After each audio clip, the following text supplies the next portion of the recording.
इसके लिए कौन सा था अकाउंट से इको?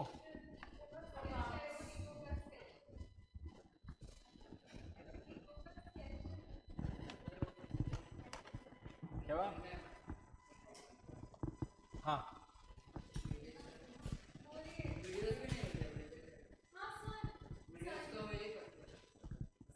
मिल सकता है। कॉन्ट्रैक्ट का रख देते हैं 1 to 6। हो गया ना तुम्हारा company set?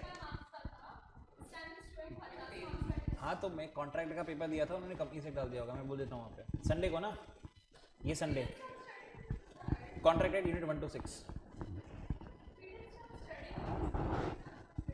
Now start with contracted ASAP। कौन से क्वेश्चंस? अरे कर तो ली क्लास में सारे।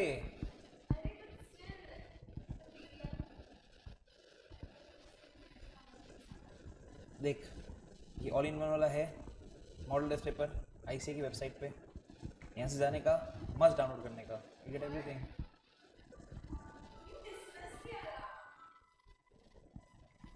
फोन दे तेरा, फोन दे जल्दी दे।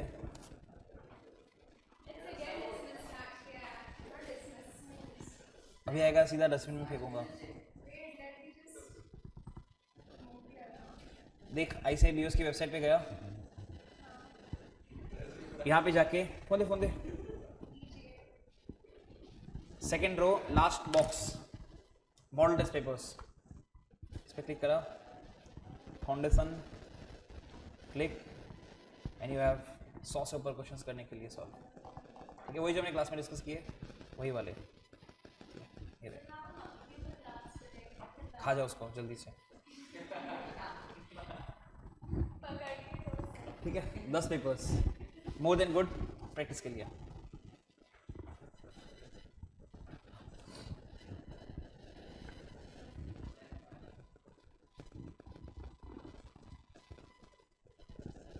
यहाँ तक किया था सुपर इंपॉर्टेंट 29, सुपर इंपॉर्टेंट 19 वो भी हमने कल किया था।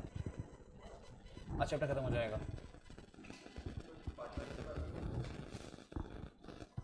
तो फिर कॉन्ट्रैक्टेड बहुत दूर हो जाएगा, पर 7, 8, 9 का 1 से कनेक्शन नहीं है, वो अलग है, ये अलग है, उसको बोलते हैं स्पेशल कॉन्ट्रैक्ट 7, 8, 9 को। 1 to 6 पे बहुत दूर हो जाएगा, इसका रख लेंगे तो मेक सेंस। पेपर भी रादर बन गया, मैंने कल ही सबमिट कर दिया पेपर कॉन्ट्रैक्ट का तुम्हारा बना के paper. Time will be same. कितना 1.5 घंटे का है 2 घंटे का है? रादर थोड़ा सा कम कर दूंगा मैं उसको, 50 मार्क्स के लिए 1 hour 45 minutes is more than good, उल्टा कम कर देंगे उसको।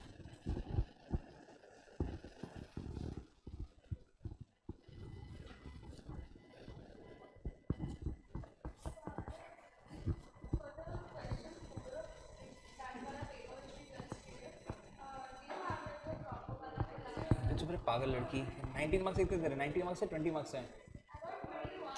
शर्म आ रही देखो, शर्म आ रही देखो, शर्म आ रही देखो, हट। सेक्शन नंबर 30 डैश करके माइनर, नेक्स्ट टाइम स्कोर लाना, उसके बाद बात करना। बोल, आएगा आएगा।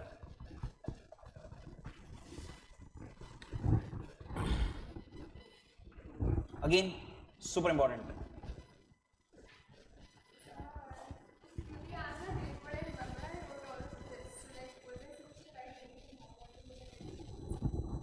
पेपर लेकर ना चेक कर लूंगा।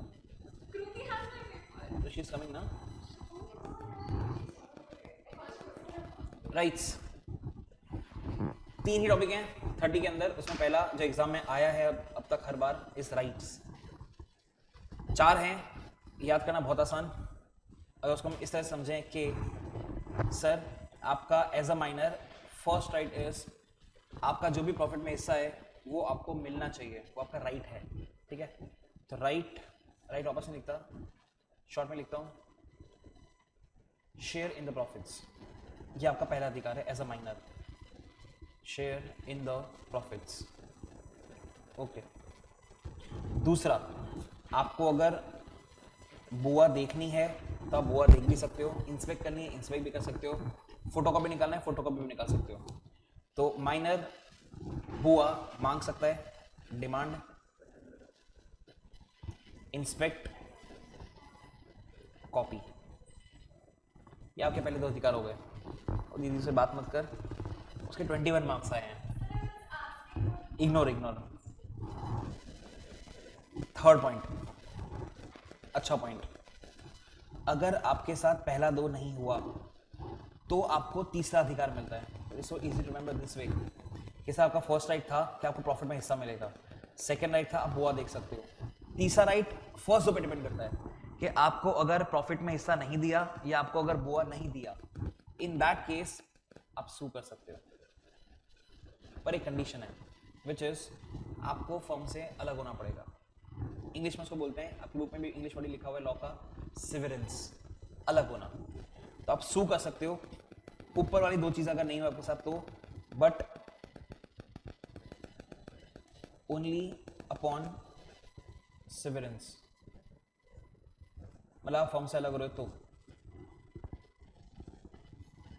चौथा सबसे आसान पॉइंट, सर आप माइनर थे, एक वक्त आएगा जब आप मेजर हो जाएंगे 18 के, जैसे आप मेजर हो जाते हैं, मेजर होने से 6 महीने के अंदर 6 मंथ्स का टाइम लेगा, यहाँ पे वो भी लिखता हूँ आपके लिए, लेस देन इक्वल टू,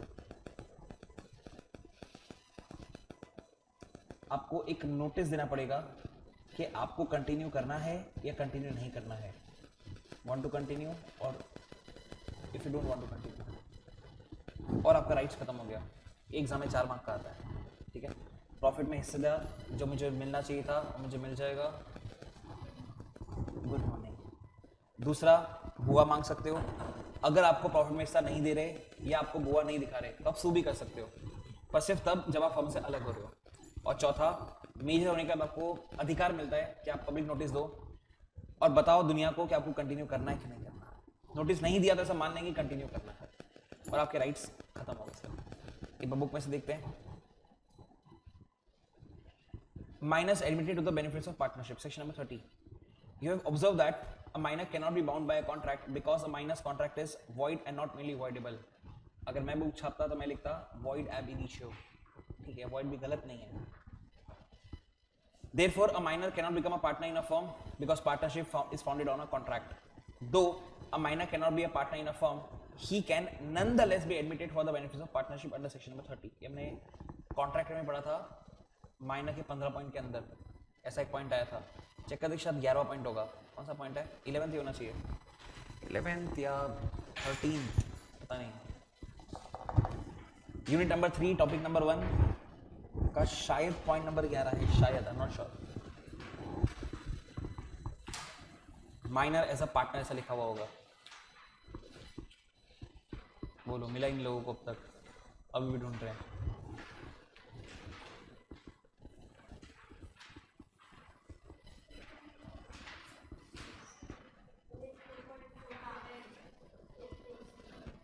कौन सा है? Are you H I point number बोल, 12 है। सेम पॉइंट नंबर 12 में लिखा हुआ था कि सर माइनर वैसे तो एडमिट नहीं हो सकता पार्टनरशिप फर्म के अंदर, पर अगर बाकी सारे पार्टनर कंसेंट तो एडमिट हो सकता है। और वहाँ पे भी सेक्शन में 30 का रेफरेंस दे रखा है जो हम अभी फिलहाल पढ़ रहे हैं, हमने रिकंसाइल करा सकते हैं।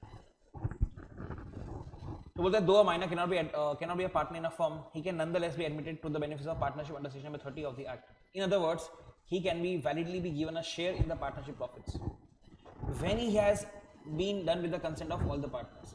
Then the rights and duties of such a partner will be governed by section number 30 जो हमने स्टार्ट किया। उसके अंदर पहला rights, a minor partner has right to his agreed share of the profits of the firm. दूसरा, he can have access to, inspect and copy accounts of the firm. तीसरा, अगर ऊपर का 2 नहीं हुआ तो ऊपर के 2 में पहला वाला पॉइंट था शेयर ऑफ द प्रॉफिट्स और दूसरा पॉइंट था अकाउंट्स। तो एक फर्म में क्या बोलता है? He can sue the partners for accounts, point number 2, or point number 1, payment of his share, but only when severing his connection with the firm and not otherwise. Last, on attaining majority, he may within 6 months elect to become a partner or not to become a partner. If he elects to become a partner, then he is entitled to the share जो आपको मिल रहा था आपको मिलता रहेगा. If he does not, तो आपकी जैसे लायबिलिटी लिमिटेड थी अभी भी लिमिटेड ही रहेगी. Then his share is not liable for any action of the firm after the date of public notice served to that effect. तो इतना बड़ा सारा जो भी था उसको मैं इसे शॉर्ट में लिख दिया सर, एक बार में याद हो जाए वैसा.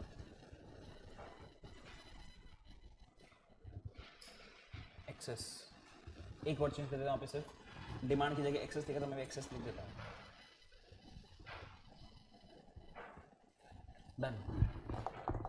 सेक्शन नंबर 30 हटा दूँ.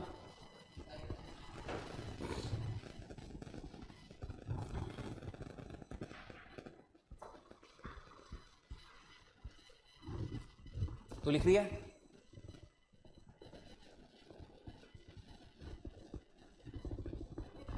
इग्नोर इग्नोर, मैं पेपर देखने वाला था तेरा. ठीक है, इग्नोर. Waiting 1 minute.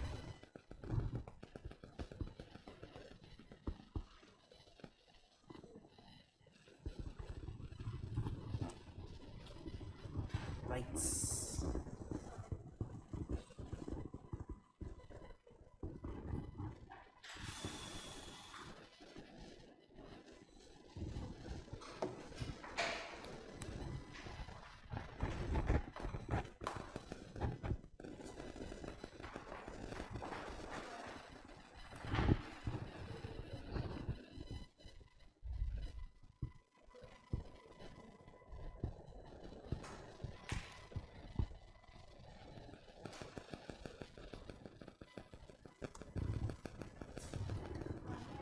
मुझे तो बता, मैं हटा दूंगा.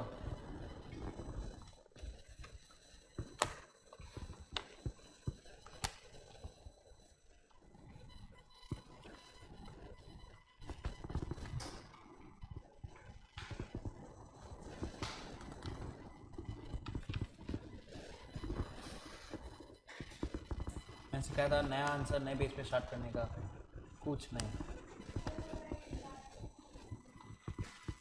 सब छोटी छोटी बातें जो बहुत ज़्यादा मैटर करती है, आप उसको इग्नोर कर रहे हो.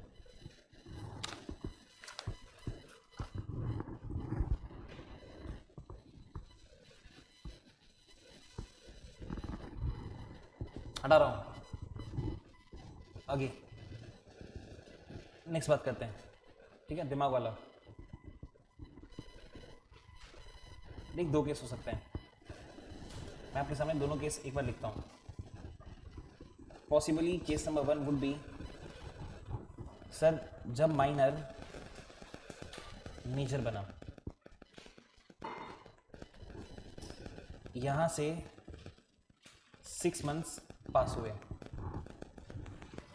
उसके अंदर first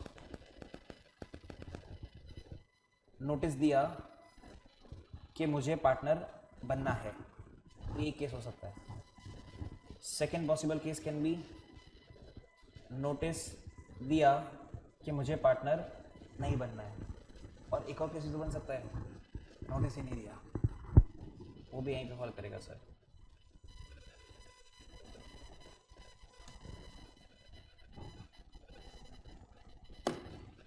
that is equivalent to कि आपको पार्टनर बनना है.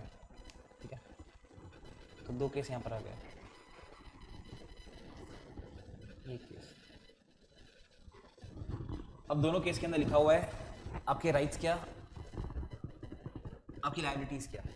ठीक है, अब डिस्कस करते हैं. एकदम दिमाग से, एकदम आसान पॉइंट है. सपोज आपने नोटिस दिया कि आपको पार्टनर नहीं बनना, बहुत ही बढ़िया बात sir. First point, liability limited जो थी उतनी रहेगी. कब तक? जब तक आपने नोटिस नहीं दिया तब तक लायबिलिटी विल बी लिमिटेड. बस, और कुछ भी नहीं वहाँ पे. बाजू में आता है, सर मैंने नोटिस दिया कि मुझे पार्टनर बनना है, या मैंने नोटिस ही नहीं दिया. इन अदर केस आपको पार्टनर मान लेंगे. एंड आपके पहले राइट्स की बात करते हैं. जो प्रॉफिट आपको मिल रहा था वो मिलता रहेगा क्योंकि आप कंटिन्यू करें as a partner. Agreed share in the profits, ये आपका अधिकार है. Will continue. ओके, खतरनाक अभी आएगा सर, बहुत ही खतरनाक। Liabilities,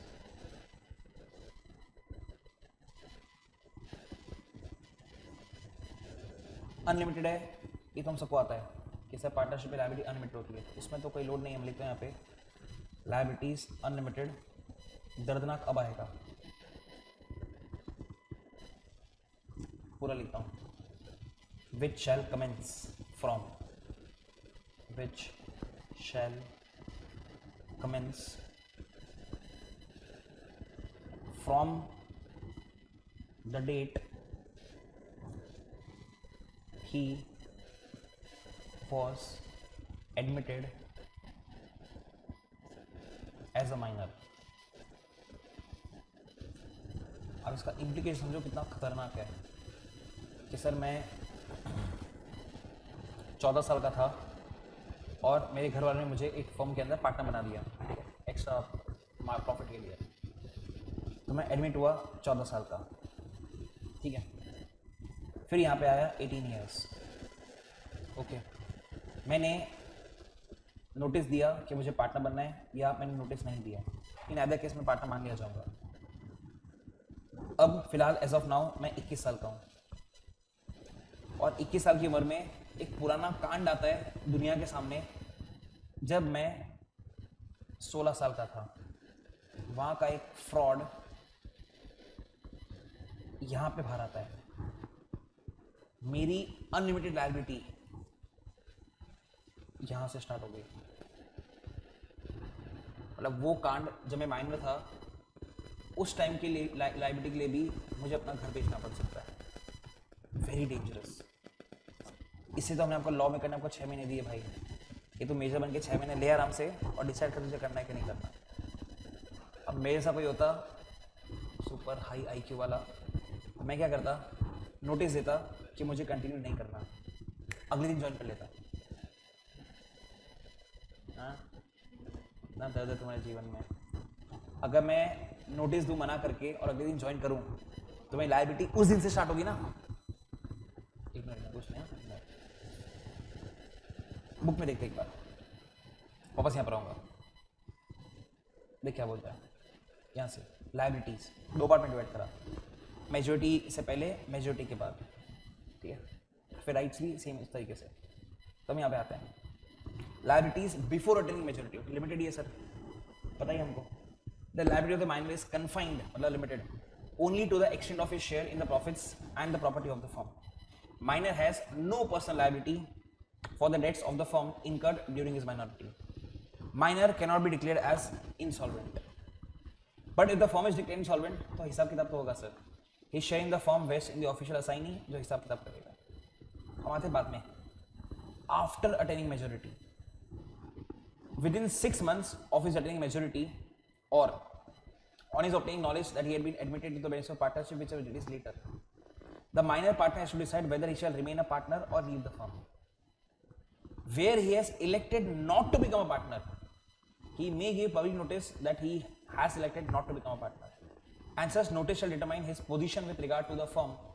If he fails to give such a notice, he shall become a partner on the expiry of 6 months.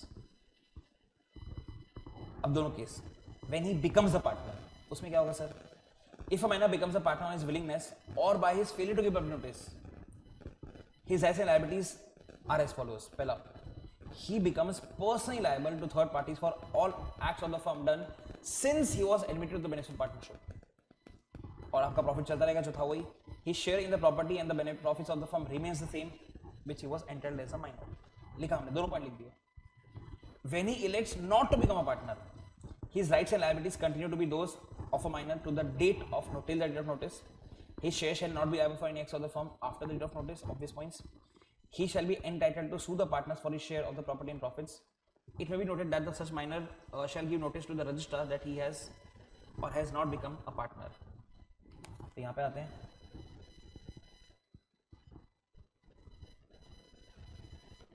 Add कर देते हैं एक point, sue for his share. बस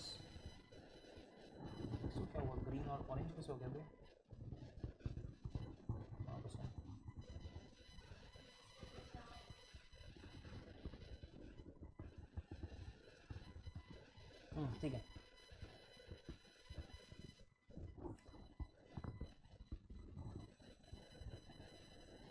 डन, कर सकते हैं हम कॉपी।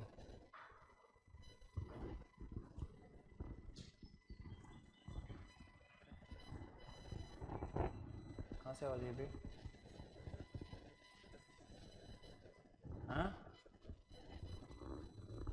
मोबाइल मेरे बस यहाँ तेरा, in case you forgot.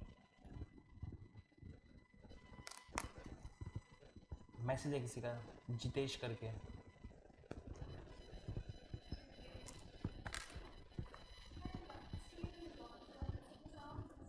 Oh nice. A B, और यहाँ पे सिर्फ एक ही केस हो सकता है, तो ए।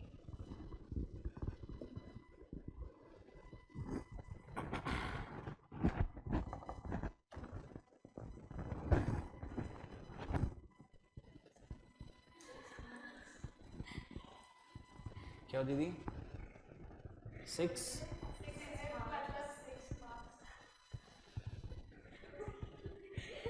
होता है दीदी ऐसा, बहुत ज़्यादा दारू पी लेते ना तो हैंगओवर रहता है अगले दिन तक, नॉर्मल।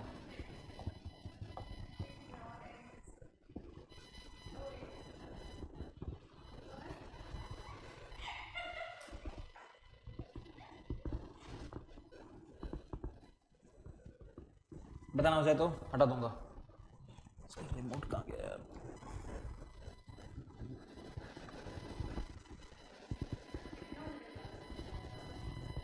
तू बता बस। हाँ बोल तो सही। मेरा लेक्चर वैसे ही 2:30 को है अगला।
हटा दूँ? सुपर इम्पोर्टेंट था, ठीक है। 30 29 काम का था, 30 बहुत काम का था, 31 भी काम का है। दिमाग लगाते हैं, सेक्शन याद करने की ट्राई करते हैं इंशाल्लाह। अगले लाइन से sections are on similar terms. जैसे हम 31 की बात करते हैं, 31 बात करता है पार्टनर के आने की, 32 उसका उल्टा बात करता है पार्टनर के जाने की। तो this is basically admission, this is retirement. 33 के अंदर भी जाने की बात करता है, पर यहाँ पे वो खुद नहीं जा रहा, हम लात मार के निकाल रहे हैं।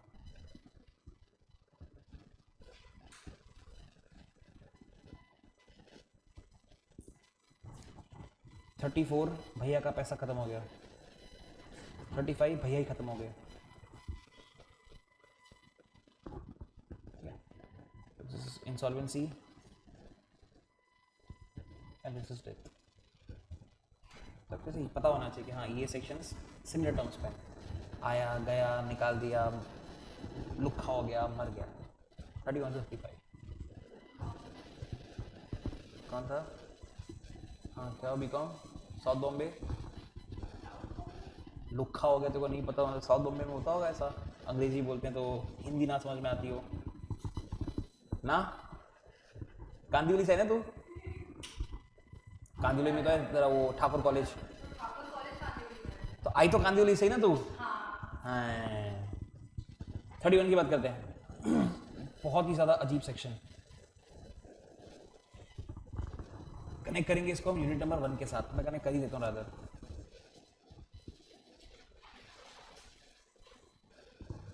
एक टाइमलाइन बनाते हैं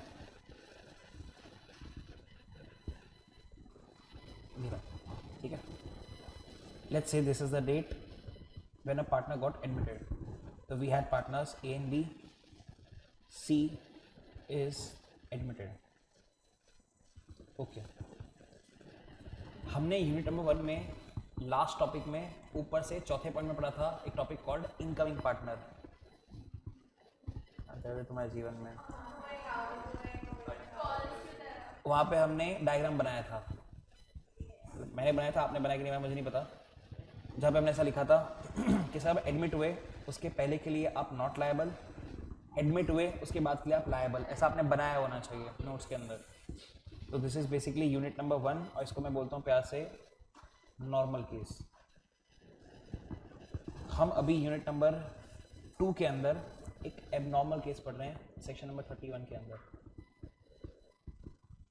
जिसके अंदर एक चीज़ तो बहुत ऑब्वियस है कि सर यहाँ तो लायबिलिटी है ही आपकी उसमें कोई दिक्कत ही नहीं है what we are studying is आप यहाँ भी लायबल सर हाँ मैं एडमिट हुआ उसके पहले के लिए भी आई विल बी लायबल कब आपकी बुक में लिखा हुआ है क्यों आपकी बुक में लिखा नहीं है मैं आपको दोनों पढ़ाऊंगा पहले कब की बात करते हैं this is possible if consent of new partner जो आ रहा है सी एग्जिस्टिंग पार्टनर्स मतलब ए एंड बी और तीसरा क्या लिखूं जल्दी बताओ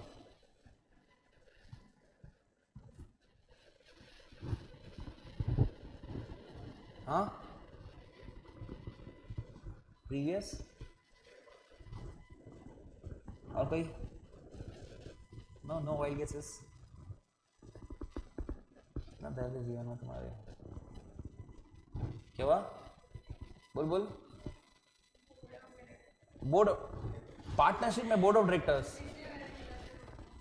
गांजा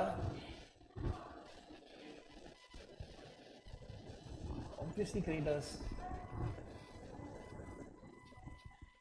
यहां भी प्लस यहां भी प्लस अगर ये तीनों हो जाता है तो इसको हम बोलते हैं नोवेशन सर नोवेशन पढ़ा था हमने section number 62 unit number 4 succession versus assignment के बाद वाले टॉपिक्स में था नोवेशन सर नोवेशन कैसे पहले पार्टीज टू कॉन्ट्रैक्ट थे A plus B and creditors now it is A plus B plus C and creditors जहाँ हमने पढ़ा था डिफरेंस बिटवीन के अंदर ऑल्ट्रेशन के अंदर parties to contract remain same novation के अंदर दे चेंज क्या हुआ ना चेंज इट इज नोवेशन ये आपकी बुक में लिखा हुआ है और गंदे से लिखा है पर इतना आपकी बुक में लिखा हुआ है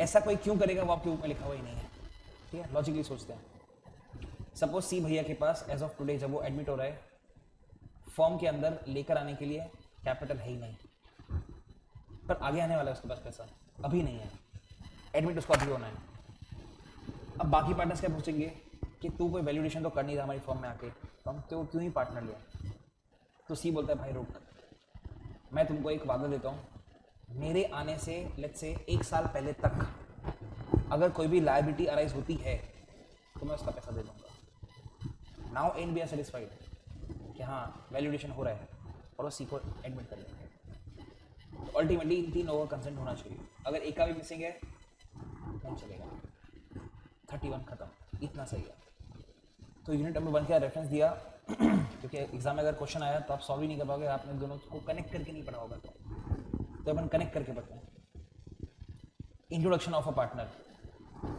we have studied earlier, subject to contract between partners and the provisions regarding minors of a firm, no new partner can be made without the consent of all the partners. ठीक है, तो हमको आता है, आगे बात करते हैं. Rights and liabilities of new partner. The liabilities of the new partner ordinarily, ठीक है, यूनिट नंबर 1 की बात कर रहे हैं, ordinarily commences from the date when he is admitted as a partner. Unit number 1. आगे देख, यूनिट नंबर 2 में आए, unless he agrees to be liable for obligations incurred by the firm prior to the date. The new firm, including the new partner who joins it, may agree to assume मतलब start करना, may agree to assume the liability for the existing debts of the old firm, and the creditors may agree to accept the new firm as their debtor and discharge the old partners. The creditor's consent is necessary in every case to make the transaction operative. Novation is a technical term in a contract for substituted liability. पुराना गया, नया आया. Of course, not confined only to the case of partnership, but a mere agreement amongst partners cannot operate as novation. मतलब creditor का consent लगेगा. Thus, an agreement between the partners and the incoming partner that he shall be liable for existing debts will not ipso facto, मतलब खुद से, will not ipso facto give creditors of the firm any right against him. तीनों का consent होना चाहिए. नीचे अपन कुछ काम करने पड़ लेते हैं. सर पार्टनरशिप में अगर दो ही पार्टनर से हो गए, टपक गया तो फॉर्म बंद हो जाएगा. मैं क्या करूँ उसका? ऑब्वियस पॉइंट होगा. मेरे काम का सिर्फ ये था. ठीक है. इन द सेम लाइन मैं इसके साथ साथ बनाता हूँ 32. ठीक है. ऑन द सेम लाइन 31 आता है तो 32 ऑटोमेटिकली आता है, बिकॉज कंसेप्ट सिमिलर है. अब 32 के अंदर अगेन हम लोग याद करते हैं, हमने यूनिट नंबर 1 में क्या पढ़ा था? चलना भी, हाँ कसम एप्पल भी हैंग होता है. नहीं हैंग तो नहीं हुआ, बैटरी खत्म हो गया.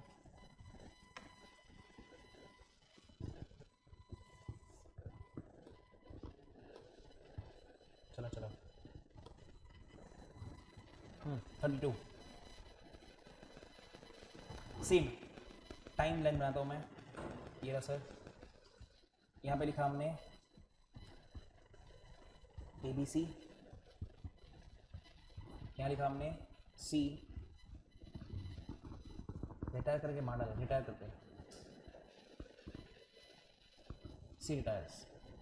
ओके. अब जाते हैं यूनिट नंबर 1 में जो हमने पढ़ा था उसके ऊपर. Normal case, which basically said कि साहब रिटायर हुए, उसके पहले के लिए जो भी ट्रांजेक्शन हुए होंगे आप लायबल होंगे, उसके बाद आप लायबल नहीं होंगे. तो यहाँ पे लायबल, यहाँ पे नॉट लायबल. ये नॉर्मल केस हुआ सर, जो हमने यूनिट नंबर 1 में पढ़ा.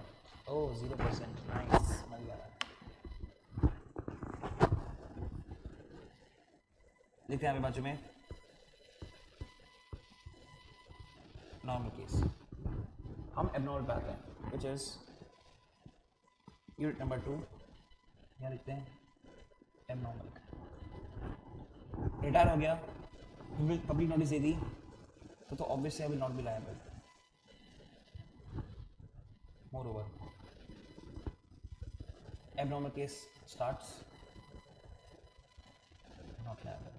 हम ये पढ़ रहे हैं सर. ठीक है. कब जो ऊपर लिखा वर्ड टू वर्ड वही है सर, तो मैं उसको कॉपी पेस्ट ही करूँगा.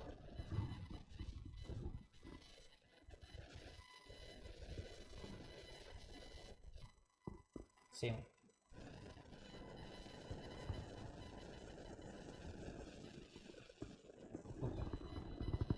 या क्यों में लिखा हुआ है. ठीक है. क्यों या क्यों में लिखा हुआ नहीं है. एग्जाम्पल लेते हैं.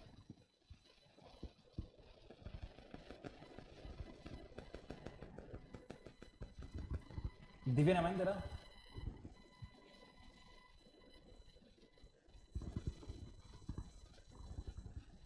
दिव्य भैया की शादी हुई देविका के साथ.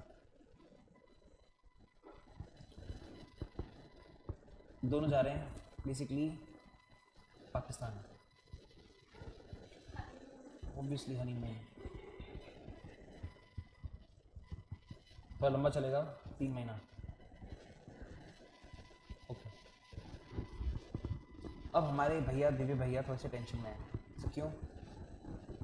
टाइमलाइन की बात करें लेट्स से ये वो 3 महीने हैं जब मैं पार्टनर तो हूँ पर मैं काम नहीं कर रहा हूँ और मैं फर्म से जुड़ा हुआ नहीं हूँ, तो मुझे डर लग रहा है कि मेरे पीछे से कुछ गड़बड़ हो गया तो साला मैं भी फंस जाऊँगा म्यूचुअल एजेंसी। तो दिव्य भाई जाते हैं अपने पार्टनर्स के पास, let's say A and B के पास, और उसको ऐसा बोलते हैं, देख भाई सिर्फ 3 महीने के लिए जब तक मैं हनीमून पे हूँ, let me relax, let me be focused कि फॉर्म अच्छे से चल रहा है, तुम अच्छे से काम कर रहे हो और तुम कुछ भी गड़बड़ नहीं कर रहे हो, और अगर गड़बड़ कर रहे हो तो मैं उसके लायबल नहीं होना चाहता बिकॉज मैं पार्टिसिपेट ही नहीं कर रहा हूँ। ए एंड बी बोलते हैं हाँ ठीक है यार तू जा, इन 3 महीने के लिए अगर कुछ भी होता है तो तू लायबल नहीं, हमारा कंसेंट, क्रिएटर का भी कंसेंट, मेरा तो ऑब्वियसली भर भर के consent, and I will not be liable. Real world में ऐसा होता है, ठीक है। आपके ऊपर लिखा हुआ नहीं ऑब्वियसली, लॉजिक आपके ऊपर जो मैंने लिखा है उतना ही लिखा हुआ है। पढ़ लेते हैं एक बार 32 ये रहा देखो, retirement of a partner. A partner may retire with the consent of all the partners in accordance with the agreement and where the partner is at will by giving notice and to the other partners. Time pass काम की बात करते हैं। सीधा abnormal case आ गया। A retiring partner may be discharged from any liability to any third party for acts of the firm done before his retirement by an agreement made by him with such third party and the partners of the reconstituted firm, and such agreement will be implied by the course of dealing between the third party and the reconstituted firm. Notwithstanding retirement, but retirement भाड़ में जाए, he and the partners continue to be liable as partners to third parties for any act done by any of them which would have been an act of the firm if done before the retirement until public notice is given. पहले पढ़ चुके हैं भाई, जब तक public notice नहीं दिया तब तक liable रहते हो। Provided the retired partner is not liable to any third party who deals with the firm without knowing that he was a partner, ये भी पढ़ चुके, कल ही पढ़ा था। नोटिस आप कोई भी दे सकता है, रिटायर पार्टनर भी दे सकता है, कोई और पार्टनर भी दे सकता है, ठीक है। तो काम का मेरे सिर्फ सब सेक्शन 2 ही तो था, बाकी तो सब रिपीट था सर। ये आपके सामने 31 और 32।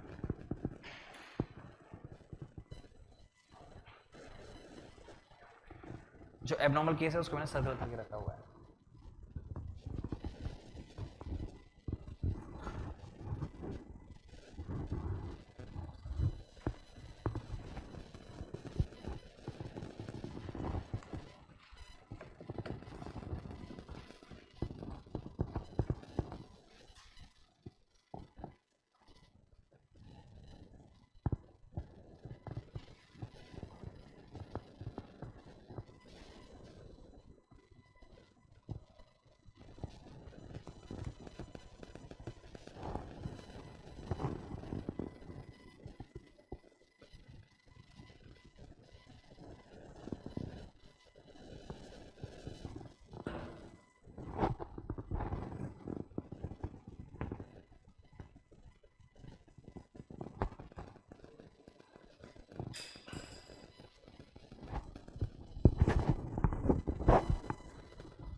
ऑनलाइन मैसेज है का sir can you give an example where the minor has sued the firm for his profits. नहीं किसी की बात करिए, जितनी पार्टनरशिप फर्म होती है वो कितने स्मॉल स्केल पे काम करती है, किसी को उसका नाम तक नहीं पता होता।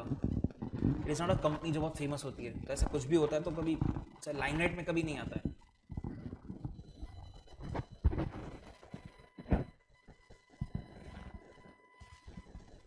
हटाओ।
हो जाना चाहिए। हटा रहा हूँ। नॉट 100% श्योर, शायद सितंबर 24 में क्वेश्चन था एक, शायद 2 मार्क का था ऐसा मुझे कुछ याद आ रहा है।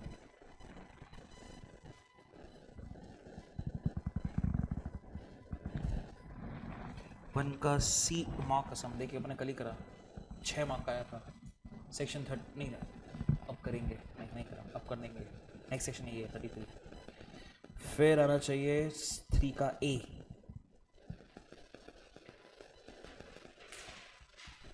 बहुत ही डिफिकल्ट क्वेश्चन, इसमें मैंने तक करा है ये वाला क्वेश्चन,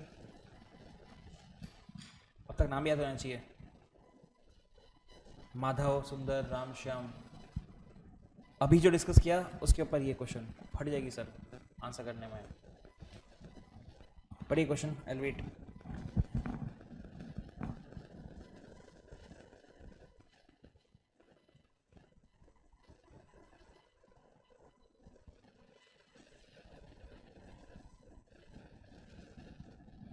हाँ रोहित दीदी, क्या ढंग से बेवड़ी आंसर दे।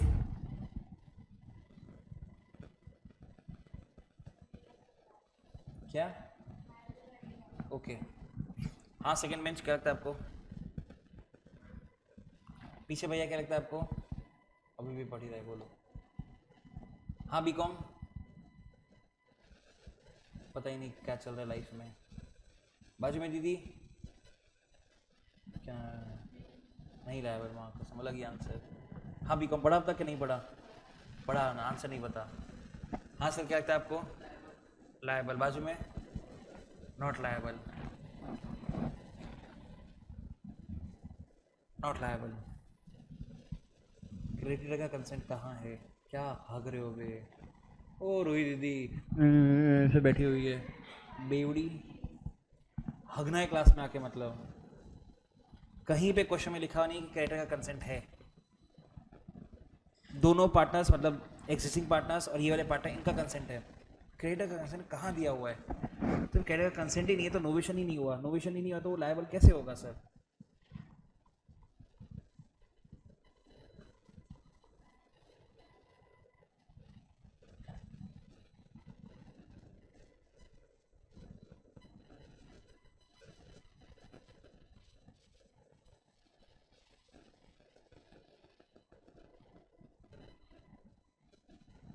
हो जाना चाहिए।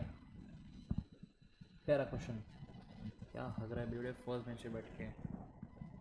अभी 2 मिनट पहले पढ़ा है। जस्ट इमेजिन एग्जाम टाइम तक क्या ही याद होगा आपको फिर, अगर आपको 5 मिनट पहले का याद नहीं है तो। 31 32 डन। 33 काम का सेक्शन, ऑलमोस्ट हर ऑल्टरनेटर में आ जाता है एवरेज। ठीक है, देखते हैं।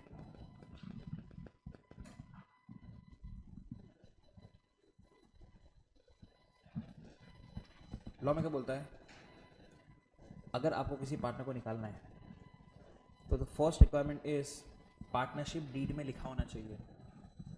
इसको आप रिकंसिडर भी कर सकते हो। Topic second last third last topic unit number 1 partnership deed था, उसमें ऊपर से 12 पॉइंट था, provision for expulsion of a partner. Total 12 point है पार्टनरशिप डीड के अंदर, उसमें 12 पॉइंट था सर।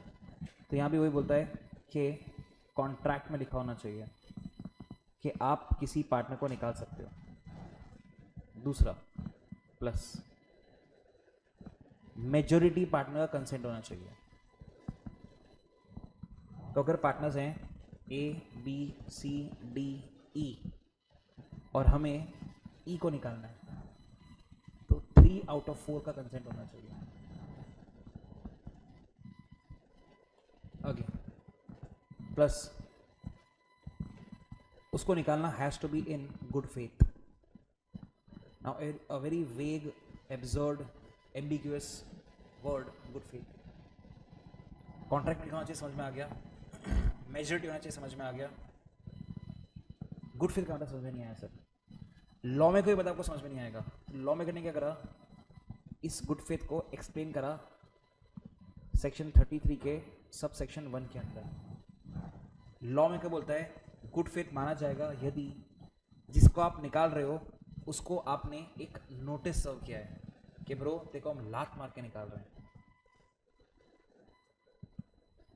नोटिस सर्व होना चाहिए जिसको आप निकाल रहे हो उसको। प्लस जिसको आप निकाल रहे हो उसको आपको एक बार बोलने का मौका देना चाहिए उसके डिफेंस में। उसको लॉ में बोलते हैं ROBH, reasonable opportunity of being heard. Plus उसको निकालना should be in the interest of the firm, मतलब उसको निकाल के फर्म को फायदा ही होगा। अगर ये 6 की 6 कंडीशन होती है तो ही एक्सपल्शन वैलिड है। मतलब इनमें से अगर एक भी फॉलो नहीं हुआ, एक भी, तो हम बोलेंगे expulsion is null and void. बोला एक्सपल्शन माना ही नहीं जाएगा। सेक्शन याद करना कितना आसान sir. 33 we basically have 3 + 3 points. ये 3 पॉइंट थे कॉन्ट्रैक्ट, मेजॉरिटी, गुड फेथ। ये 3 पॉइंट थे गुड फेथ का मतलब notice, ROBH, interest of the firm. तो 3 और 3 ऐसे करके डिवाइडेड है पूरा का पूरा सेक्शन। बस खत्म हो गया, इतना सही है।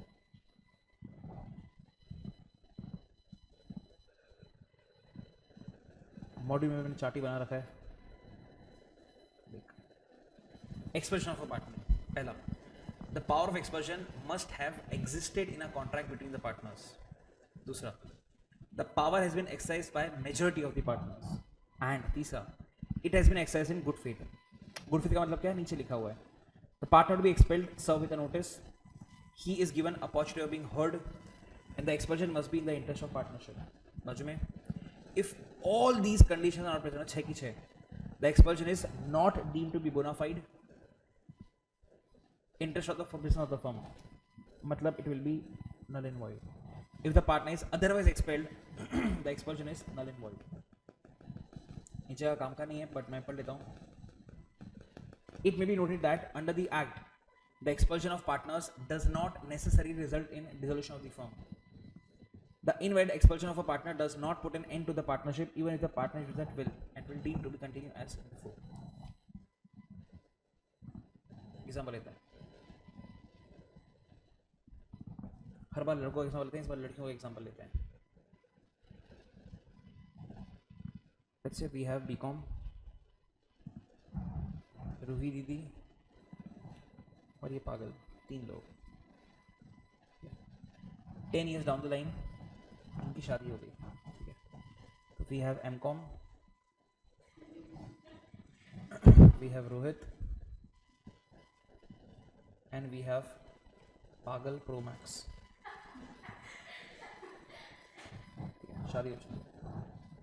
ओके, फिर वन डे प्लान किया कि अपन चलते हैं, गेट टुगेदर करते हैं एंड लेट्स पार्टी। तो 6 जन बेसिकली मिले एंड दारू पीने गए। अब जब दारू पी रहे थे उस टाइम पे झगड़ा हो गया रूही दीदी का एंड पागल का, ठीक है, WWF। तो मारे दूसरे को बाल पकड़ के, जैसे तैसे हमने झगड़ा रोका एंड अपने अपने घर गए। घर जाके रूही ने रोहित को बोला कि मुझे पागल से बदला लेना है।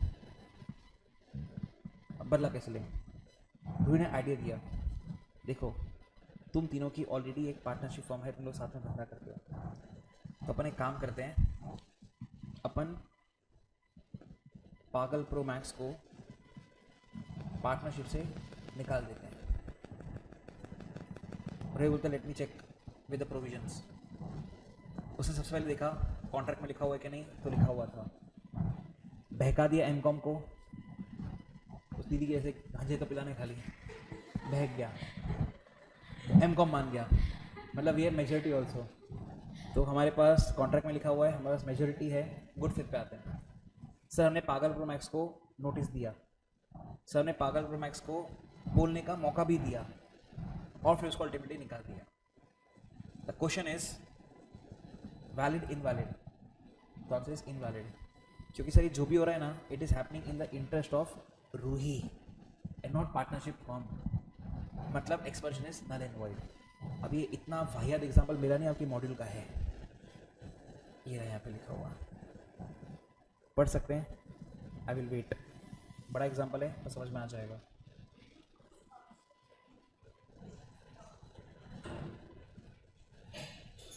वेटिंग,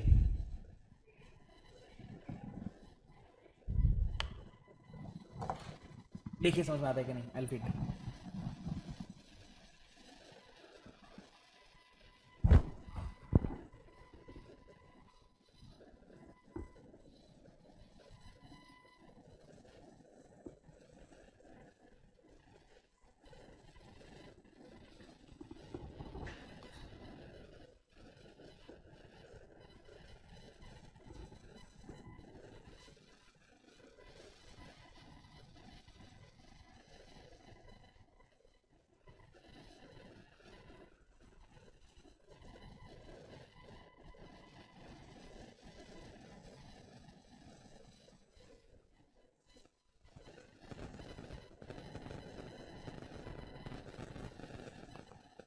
हटा दूं?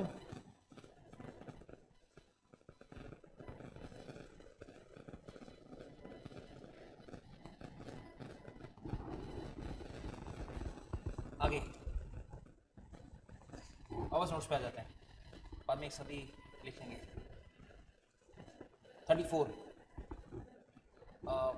ड्राई है बहुत ज़्यादा सेक्शन, हम उसको सीधा लॉजिकली पढ़ते हैं।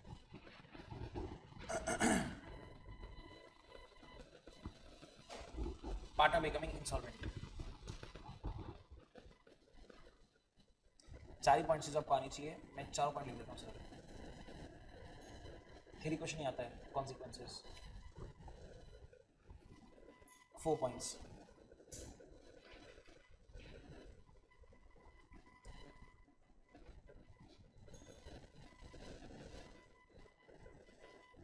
पहला लॉ की वर्ड लिखूंगा, एग्जाम में आपको वही लिखना पड़ेगा। Will cease to be a partner from the date of adjudication of court order, from the date of adjudication by a competent court। उसको लिखता हूँ by court as insolvent। जिस दिन आपको डिक्लेयर करा कोर्ट ने कि आप रुके हो, आप उसी दिन फॉर्म से अलग हो जाएंगे ऑटोमेटिक। मतलब मेरा लास्ट वाला पॉइंट,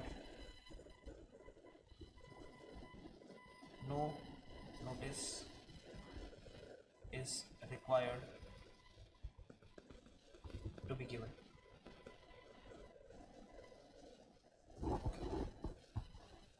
बचे 2 पॉइंट्स, दोनों एक दूसरे के अपोजिट है और बहुत आसान है।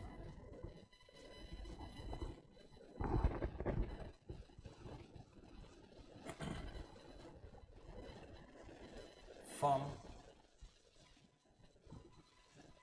will not be liable from the acts of the insolvent partner. From चाहिए बाय लिख देता हूँ।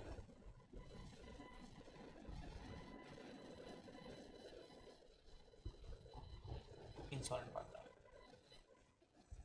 मतलब वो फॉर्म को बाइंड नहीं करेगा, और इसका उल्टा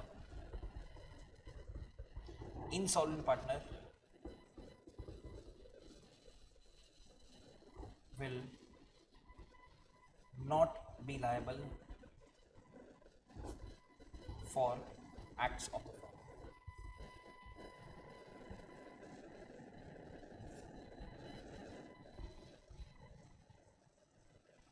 From the date of adjudication.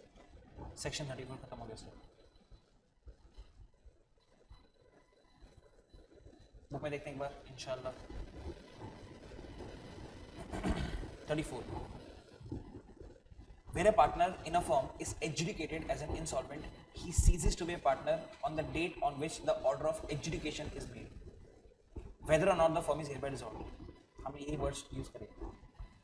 Where under a contract between the partners, the firm is not dissolved by the adjudication of the partner as an insolvent, the estate of the partner so adjudicated is not liable for any act of the firm, and the firm is not liable for any act of the insolvent done after the date on which the order of adjudication is made. हर एक word में लिखा notes में, और उन्हीं को समझ करके इसने वापस से लिखा है यहाँ पे, वापस पढ़ लेते हैं। The insolvent partner cannot be continued as a partner, लिखा हमने सर पहले पॉइंट हमने वो लिखा। The insolvent partner will be ceased to be a partner from the very date on which the adjudication order is made. The estate of the insolvent partner is not liable for the act of the firm done after the date of order of adjudication. The firm is not liable for any act of the insolvent partner after the date of order of adjudication. Ordinarily, but invariably, the insolvent partner results in dissolution of the firm. जरूरी नहीं है, but the partners are competent to agree among themselves that the adjudication of a partner as an insolvent will not give rise to dissolution of the firm. बाकी चाहे तो continue कर सकते हैं, माशाल्लाह। 35 सबसे आसान amongst all the sections is 35. कैसे है पापा? पापा कैसे है? आज का लेक्चर ऑनलाइन तो बैठी थी ना तू? समझ में आया था? माशाल्लाह। बाय। 35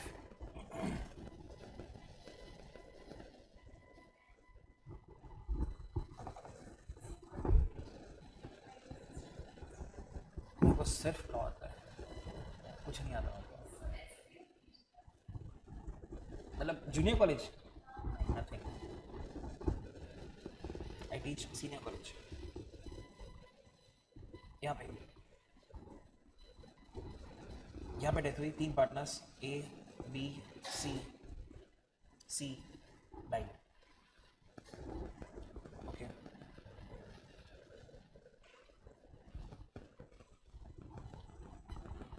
अब ऐसे नहीं बोल सकते मरने के पहले लायबल, तो वो कहाँ से लायबल होगा बेबी? उसका एस्टेट लायबल होगा। Estate of C liable, estate of C not liable. ठीक है, तो बच्चे को भी आता है।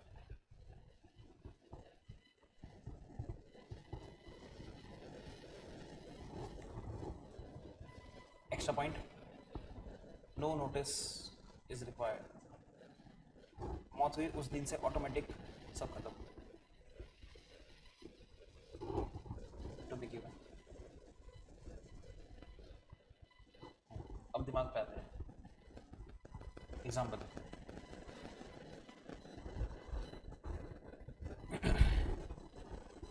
1/1/2024 A, B and C are partners and they place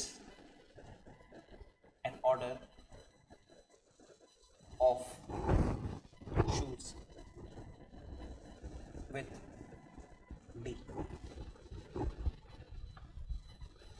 1 to 24, C night. 4 to 24, D delivered shoes. Question: is C's estate liable? Answer: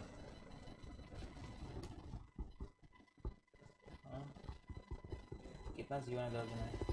yes, become yes, yes, like I said, हगने में अपन कभी पीछे नहीं रहती सर। लायबिलिटी राइज होती है जब आपके पास माल आता है। ऑर्डर तो मैं 100 जगह प्लेस कर दूँ, पैसा थोड़ी देना होता है, पैसा देना होता है जब माल आता है। यहाँ पे जब माल आया तब तक सी जा चुका था बहुत दूर, तो सी का एस्टेट उसके लिए लायबल नहीं होगा उन जूतों के लिए।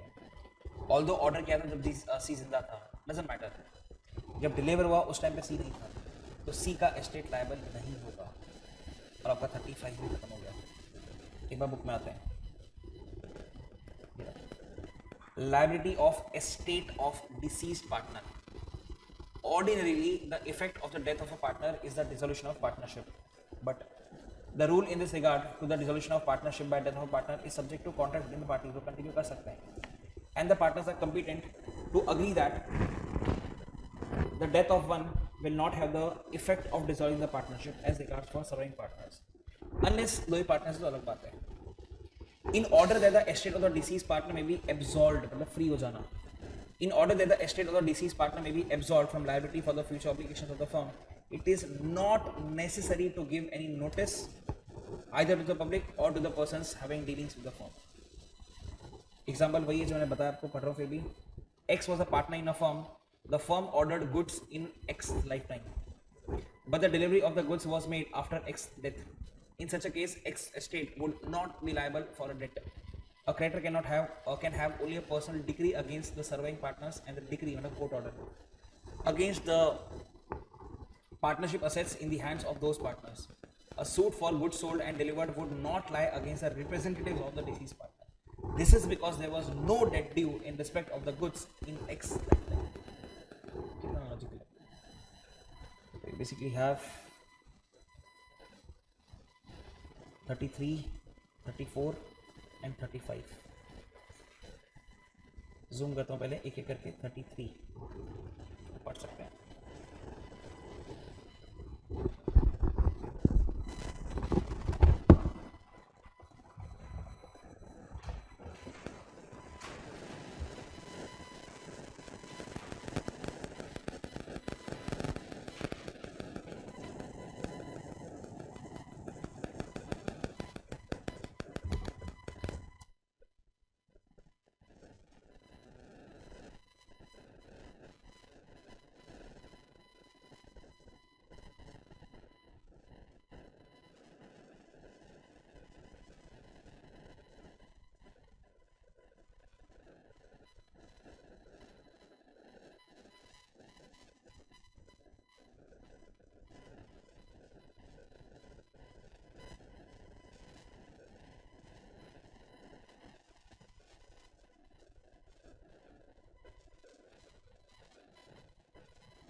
हो गया आवाज आ गई।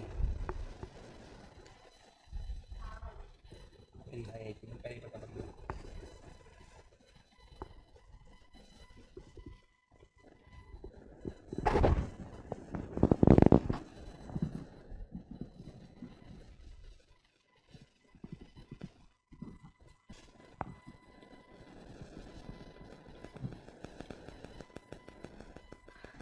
हो जाना चाहिए अब तक।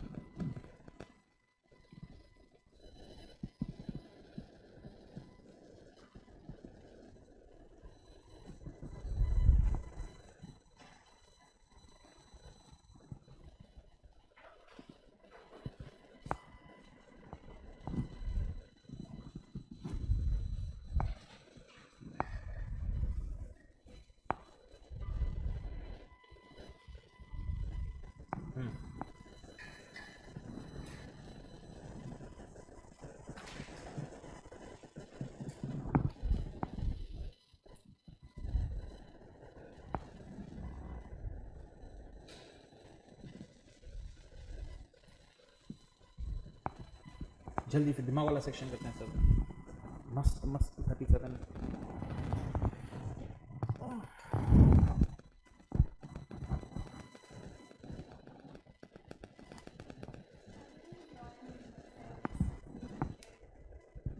नहीं, आई यूज्ड टू गेट ई और एफ इन ड्राइंग्स। हाँ,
हटाओ।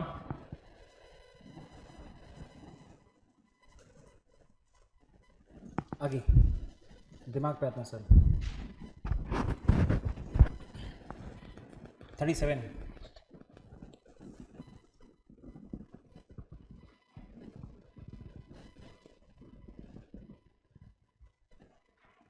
यहाँ पे साइड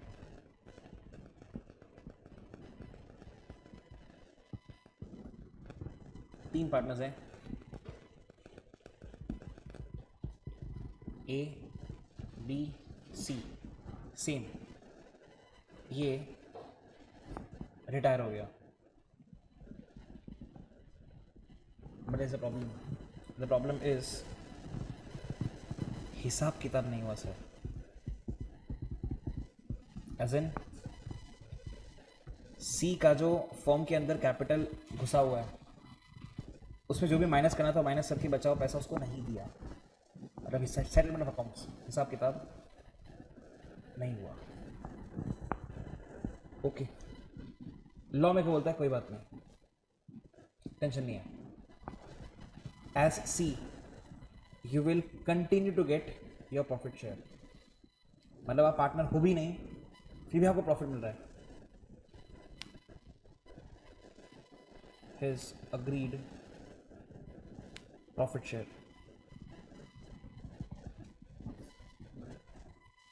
सर क्यों? अरे मेरे पैसे से धंधा हो रहा है भाई, मुझे मैंने पैसा वापस ही नहीं दिया अब तक। तो अब जो भी धंधा कर रहे हो उसमें जो भी कमाओगे मुझे हिस्सा मिलेगा, फिर मैं पार्टनर नहीं हूँ फिर भी हिस्सा मिलेगा। और 6% interest on the amount invested in the firm, तो लैंग्वेज गलत जाएगा, ऑन द अमाउंट ड्यू। दोनों में से कुछ भी एक मिल सकता है, आपकी मर्जी, सी की मर्जी। सी मर गया तो सी के लीगल रिप्रेजेंटेटिव, ठीक है, तो यहाँ पे रिटायर भी आ गया, डेथ भी आ गया, एक्सपर्शन सब कुछ आ गया। इन शॉर्ट आप फॉर्म से निकल गए, आपका पैसा आपको वापस नहीं मिला। मैं जब फॉर्म में घुसा था मैं 10 लाख लेकर आया था, 10 लाख में से आपने 3 लाख यूज़ कर लिया, 7 लाख मेरा अभी भी पड़ा हुआ है, आप मुझे दे ही नहीं रहे हो। तो ये 7 लाख के ऊपर 6% ब्याज, या उस साल फॉर्म ने प्रॉफिट कमाया 2 लाख या 3 लाख व्हाटएवर, उसमें से मेरा हिस्सा और जितना भी था वो था। सेक्शन खत्म, ठीक है। बुक में से देखते हैं एक बार। According to section number 37, where any member of a firm has died or otherwise cease to be a partner, ठीक है, जो मेरा एग्जाम्पल था retirement, and the surviving or continuing partners carry on the business of the firm with the property of the firm, काम की बात, without any final settlement of accounts, मैं word use करा था जानबूझ के, हिसाब किताब नहीं करा, as between them and the outgoing partner or his estate, मर गया तो estate, then in the absence of any contract to the contrary, the outgoing partner अगर जिंदा है तो, और his estate मतलब मर गया तो, is entitled in the option of himself, हम खुद डिसाइड करेंगे, हम मर गए तो हमारे लीगल रिप्रेजेंटेटिव डिसाइड करेंगे क्या, such share of the profits made since he ceased to be partner as may be attributable to the use of his share, profit में से हिस्सा आपका, मैं वही मार्क करता हूँ फिर।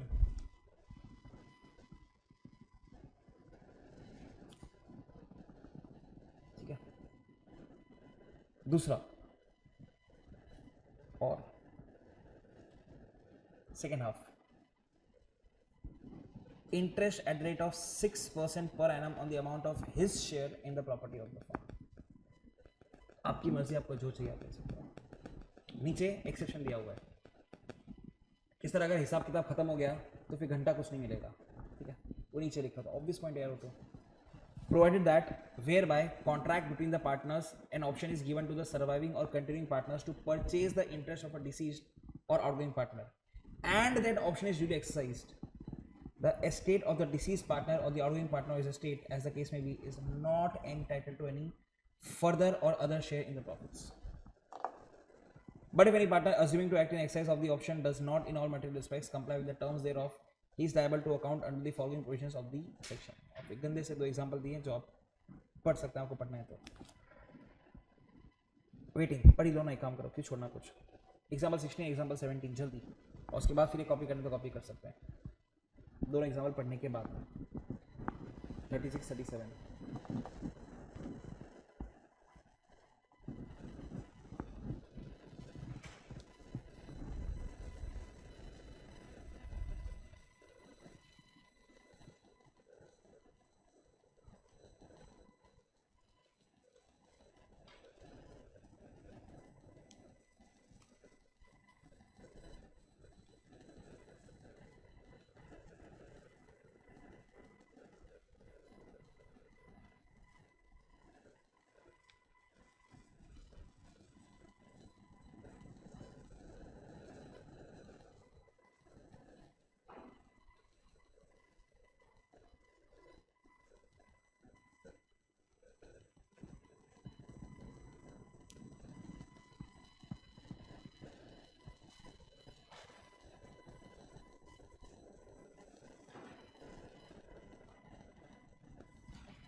130 छोड़ूंगा मैं आपको, 130 या मे 145, कल जल्दी छोड़ा था, आधा घंटा स्ट्रेच करेंगे।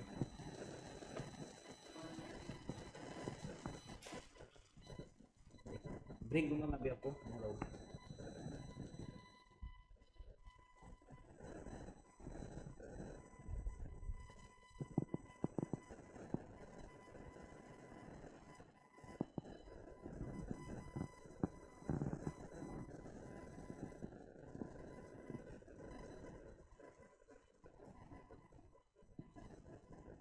आगे बढ़े, एक ही सेशन बचा, यूनिट नंबर 2 खत्म हो जाएगा।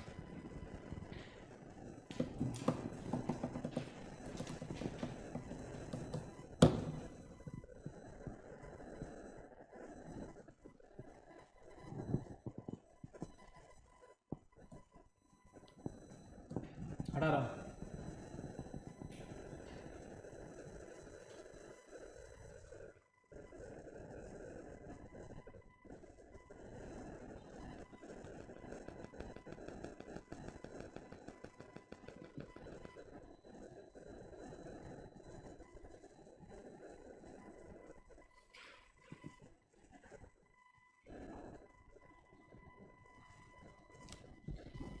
थर्टी 38 पढ़ चुके हैं। बोलता है revocation of continuing guarantee in case of change in the firm. Firm में कभी कुछ बदलाव होगा तो ऑटोमेटिक सारी कंटिन्यूइंग गारंटी रिवोक हो जाएगी। अब कंटिन्यूइंग गारंटी क्या होता है, यूनिट नंबर 7 में आएगा, मैं फिर भी आपको एग्जांपल दे देता हूँ। सपोज ABC 3 पार्टनर के अंदर फर्म ने इंस्ट्रक्शन दे रखा था डी को कि भाई मेरा एक पार्टनर तेरे पास आएगा चीज़ लेने के लिए, जब भी आएगा जितने भी मांगेगा तो उसको देते रहना, पैसा हम तेरे को दे देंगे। इसको बोलते हैं कंटिन्यूइंग गारंटी, कि वो आता रहेगा तो माल देता रहना, हम पैसा दे देंगे। और ABC बोल रहे हैं तीनों मिलके कि हम पैसा दे देंगे, इसको बोलते हैं गारंटी। और ये गारंटी कंटिन्यूइंग है क्योंकि वो बार बार जाएगा। अब लॉ मेकर क्या बोल रहा है कि सर अगर कोई चेंज इन द फर्म हुआ, मतलब कोई पार्टनर आया कोई पार्टनर गया, ऐसा कुछ भी हुआ, ये कंटिन्यू गारंटी ऑटोमेटिक खत्म हो जाएगी। क्योंकि ऑब्वियसली अब नया पार्टनर सपोज कोई आया तो नया कॉन्ट्रैक्ट बनेगा ना, पहले ABC लायबल थे, अब ABCD लायबल होंगे, तो ये खत्म हो जाएगा और नया कॉन्ट्रैक्ट आएगा। बस इतना सा है। 38 पढ़िए and take a break 10 minute का। यूनिट नंबर 3 सुपर इंपॉर्टेंट पढ़ने के बाद।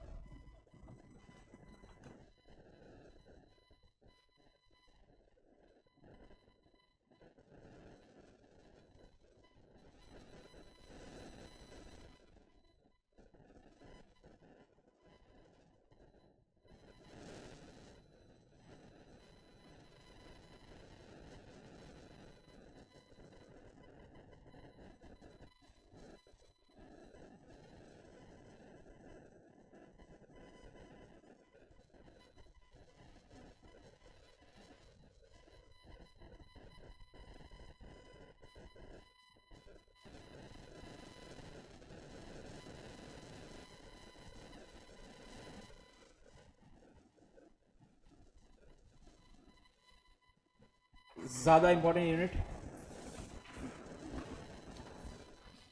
यही है, आसान इजी इंपॉर्टेंट, ठीक है। देखते हैं क्या बोलता है, और छोटा, बहुत छोटा, स्टार्ट्स विथ 58। देखते हैं क्या बोलता है। रजिस्ट्रेशन ऑफ फर्म्स, उसका प्रोसीजर दे रखा है, बहुत ही ज़्यादा सिंपल, देख लेते एक बार। Application for registration section number 58। Step number 1, obtain a statement in the prescribed form from ROC नहीं ऑब्वियसली ROF। बेसिकली इसको अगर ड्रॉ करें तो ऐसा कुछ हो रहा है कि हमारी फॉर्म है। स्टेप नंबर 1 के अंदर हम लोग रजिस्ट्रार ऑफ फॉर्म से एक स्टेटमेंट लेकर आएंगे। फिर स्टेप नंबर 2 के अंदर इसी स्टेटमेंट को हम भर देंगे। तो यहाँ पे स्टेटमेंट खाली, उसको लेकर आए, उसको भरा। इसके बाद सर इसी स्टेटमेंट को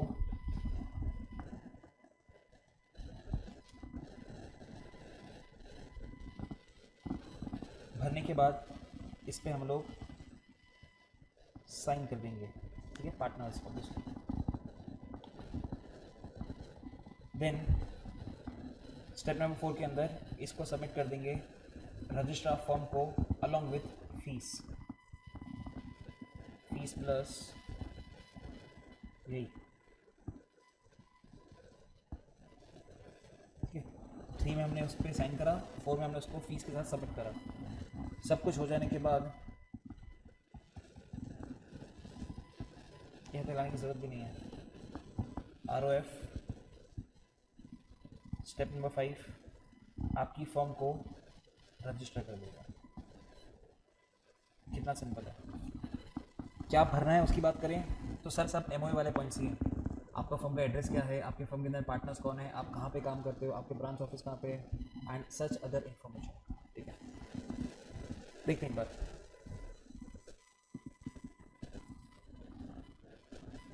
ये देखा step number 1, obtain a statement in the prescribed form from the office of registrar of firm of the area in which any place of business of the firm is situated or proposed to be situated. Step 2, state the following information in the statement: name of the firm, principal place of the firm, names of other places where the firm carries on business, the date on which each partner joined the firm, name in full and permanent address of the partners, duration of the firm. Step 3, get the statement duly verified and signed by all the partners or by their agents. Step 4, file the statement along with the prescribed fees with the registrar of firm of the area. Step number 5, obtain a certificate from the registrar.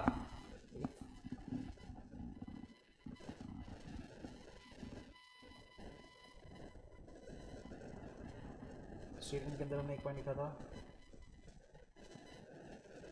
Name firm का,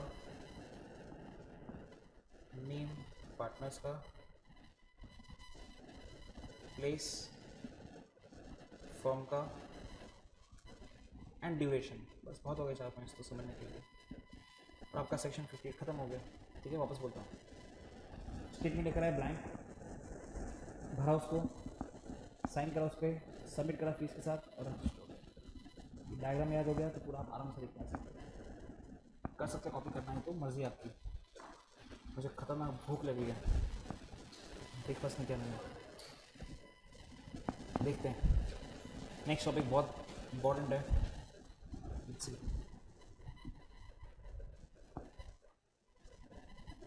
58,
हो जाना chapter हटा रहा हूँ मैं।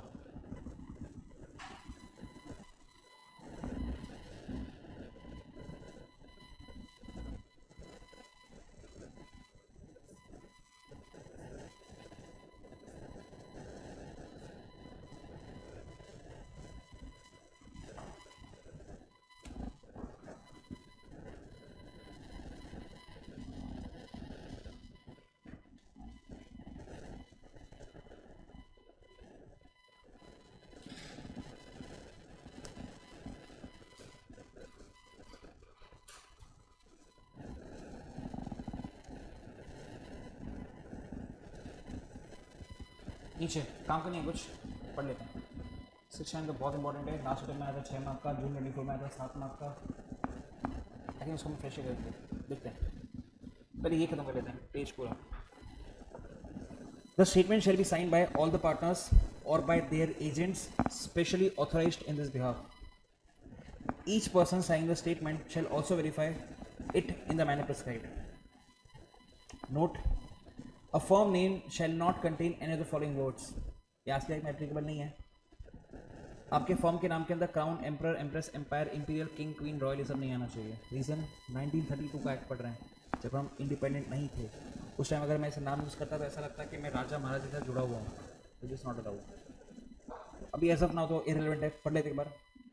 Crown, emperor, empress, empire, imperial, king, queen, royal or words expressing or implying the sanction, approval or patronage, जुड़ा हुआ होना, ऑफ गवर्नमेंट एक्सेप्ट, अलाउ का तो अलग बात है, except when the state government signifies its consent to the use of such words as part of the forming by order in writing, तो कर सकते हो। Registration, when the registrar of firm is satisfied that the provisions of section 58 have been duly complied with, number step number 1 2 3 4 आपने अच्छा करा, he shall record an entry of the statement in register called register of firms, आपका नाम उसमें लिख देंगे, and shall file the statement जो आपने सबमिट किया था। Then registrar of firm shall issue a certificate of registration. However, registration is deemed to be completed as soon as the application in the prescribed form with the prescribed fee and necessary details concerning the particulars of partnership is delivered to ROF। मतलब step number 4 किया आपने, मतलब सब कुछ हो चुका है। Step number 5 तो सिर्फ फॉर्मेलिटी है। एक वापस पढ़ता हूँ, थर्ड लाइन से, फोर्थ लाइन से। However, registration is deemed to be completed as soon as an application in the prescribed form with the prescribed fees and necessary details concerning the particulars of partnerships delivered to the registrar of firm, जो हमने step number 4 में किया था। Recording of an entry in the register is a routine duty of the registrar, वो तो formality है sir. Step number 4 पे आप रजिस्टर हो चुके थे।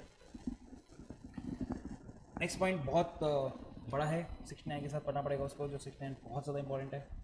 इस पॉइंट साइड में कर दिया, नीचे आ जाता है। Late registration on payment of penalty. If the statement in respect of any form is not sent or delivered to the registrar within the time specified in subsection 1A of 58, तो 100 रुपये का आपको पेनल्टी देना पड़ेगा। कुछ काम करना है, याद भी नहीं करना। 69 बहुत ज़्यादा काम का, 39 से 47 उससे ज़्यादा काम का। क्या करूँ? बीकॉम क्या करूँ? अभी तो 130 बोल रही थी, अभी तो मेरे को पहले तो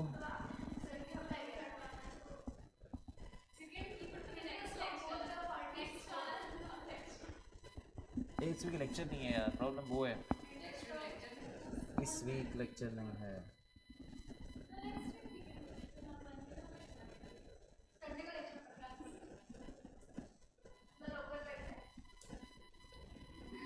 जावा कॉन्ट्रैक्ट 1 to 6 का टेस्ट है। पेपर में अभी ब्रेक में जो ब्रेक लिया था ना, ब्रेक में वही काम करा था, पेपर प्रूफ रीड कर रहा था। 1 to 6 contract act is ready already, ठीक है, तो आपका टेस्ट उसका ही होगा।